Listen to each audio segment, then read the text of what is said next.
Supreme court के मुख्य न्यायाधीश यूयू ललित और महाराष्ट्र के सीएम एकनाथ शिंदे का एक साथ मंच साझा करना विपक्षी दलों को अखर रहा है। दोनों की मुलाकात के बाद महाविकास आघाड़ी के सहयोगी दलों ने सवाल खड़े किए हैं।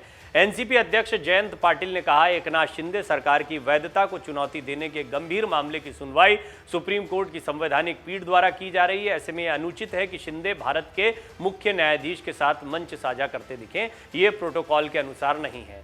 शनिवार को मुंबई में हुए एक कार्यक्रम में सीजेआई यूयू ललित को सम्मानित किया गया। इस कार्यक्रम में केंद्रीय कानून मंत्री किरण रिजिजू के अलावा महाराष्ट्र के मुख्यमंत्री एकनाथ शिंदे भी मौजूद थे। इस मौके पर उन्होंने कहा, ये राज्य के लिए गर्व का क्षण है कि इसका बेटा भारत का मुख्य न्यायाधीश बना है। कार्यक्रम की तस्वीरें पोस्ट करते हुए कांग्रेस प्रवक्ता सचिन सावंत ने ट्वीट किया, जब शिंदे फडणवीस सरकार की वैधता की जांच माननीय सुप्रीम कोर्ट द्वारा की जा रही है और न केवल वर्तमान सरकार बल्कि सीएम को अयोग्य घोषित किया जा सकता है, ऐसे में दोनों का एक मंच पर दिखना असंगत है। शिवसेना प्रवक्ता अरविंद सावंत ने कहा, इन दिनों नियम और कानून के मुताबिक कुछ नहीं हो रहा है। यही कारण है कि हम कहते हैं कि लोकतंत्र खतरे में है। दरअसल महाराष्ट्र में बीते दिनों हुए सियासी उठापटक का मामला कोर्ट में है। शिवसेना ने सीएम एकनाथ शिंदे समेत अन्य विधायकों की अयोग्यता का मसला उठाया है। इस मामले में सुप्रीम कोर्ट की संवैधानिक बेंच सुनवाई कर रही है। गौरतलब है कि बीते दिनों हुई उठापटक के बाद महाविकास आघाड़ी के नेतृत्व वाली सरकार गिर गई और शिंदे गुट और भाजपा के समर्थन वाली सरकार नेतृत्व में आ गई है।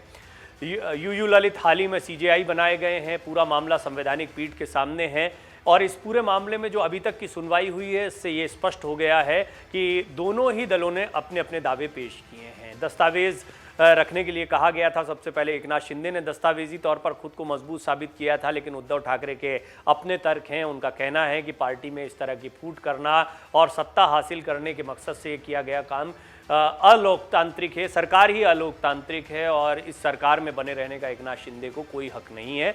और जहां तक पार्टी की दावेदारी का सवाल है, उनका ये भी स्पष्ट तौर पर कहना है कि क्योंकि ये सत्ता हासिल करने के लिए किया गया प्रयास है। और जहां तक शिवसेना का सवाल है, उद्धव ठाकरे का स्पष्ट कहना है कि ये सत्ता हासिल करने के लिए किया गया प्रयास है।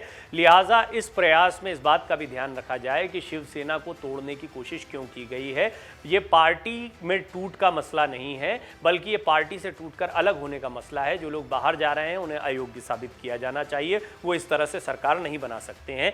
वहीं एकनाथ शिंदे के कोर्ट में तर्क हैं कि ये पार्टी का अंदरूनी मामला है, इसका कोई लेना देना सरकार को बदलने से नहीं है। यहाँ पर हमने सिर्फ अपने नेतृत्व का परिवर्तन किया है, क्योंकि ज़्यादातर लोग चाहते थे कि महाविकास आघाड़ी में शिवसेना को नहीं बने रहना चाहिए और नेतृत्व इसके खिलाफ जा रहा था। इसलिए नेतृत्व को एक किनारे किया गया है और नेतृत्व परिवर्तन का मामला इसे माना जाए, ना कि पार्टी में फूट का। ऐसे में विधायकों की योग्यता अयोग्यता का कोई मामला सामने नहीं आता। बहरहाल ये पूरा मामला संवैधानिक पीठ के सामने है। इसकी लगातार सुनवाई चल रही है कि क्या होगा, चुनाव आयोग किसको सिंबल देगा, ये भी कोर्ट को तय करना है। सबके बीच में सीजेआई और सीएम एकनाथ शिंदे जब एक मंच पर दिखाई दिए तो विपक्ष को एक मुद्दा मिल गया कि इतना महत्वपूर्ण मामला, सरकार वैध है नहीं है, शिवसेना किसकी होगी किसकी नहीं होगी, ये मामला चल रहा है। और ऐसे में जब दोनों एक मंच पर दिखाई देते हैं तो ये ठीक बात नहीं है, असंगत दिखाई पड़ता है। विपक्ष को एक मौका तो कम से कम इससे मिला है।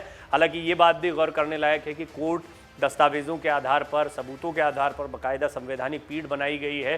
संविधान क्या कहता है, कौन हर एक बारीकी को देखता है, समय लेता है, उसके बाद में कोई निर्णय लेता है। तो लिहाजा इस तरह के आरोप लगाना भी ठीक नहीं लगता है। लेकिन फिर भी ये विपक्ष को एक बड़ा मुद्दा मिला। इस तरह की तस्वीरों और इस तरह के विजुअल्स को सामने रखकर विपक्ष का आरोप है कि ये अलोकतांत्रिक है, लोकतंत्र खतरे में है। इसीलिए हम कहते हैं और यह संगत दिखता है कि सीजेआई और मुख्यमंत्री एकनाथ शिंदे एक मंच पर दिखाई दें। अगर आप ये वीडियो YouTube पर देख रहे हैं तो हमारे चैनल को सब्सक्राइब करें और बेल आइकन को दबाना ना भूलें। अगर आप Facebook पर ये वीडियो देख रहे हैं तो हमारे पेज को लाइक करें।